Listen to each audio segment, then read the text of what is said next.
বাবা, ও হচ্ছে বিনতির কাজিন। মুশফিক শিক্ষিত ছেলে, ঢাকা থেকে আসছে, ভালো পরিবারের ছেলে। তুমি এখানে কেন আসছো? তাহলে তো আঙ্কেল আপনার এটারও জানার কথা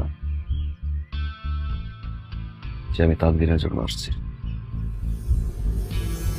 তোমার সাহস দেখে মা অবাক হলো। তুমি কার সাথে কথা বলছো জানো?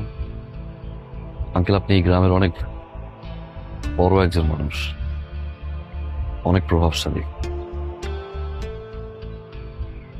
কিন্তু আঙ্কেল আমি তানভীরের বাবার সাথে কথা বলতে চাই। এই ছেলে,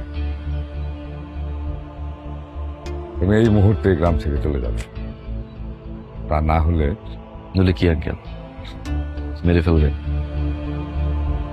মরে যাওয়ার ভয় আঙ্কেল আমি করি না, আর যদি করতামই তানভীরের জন্য এই গ্রামে আসতাম না।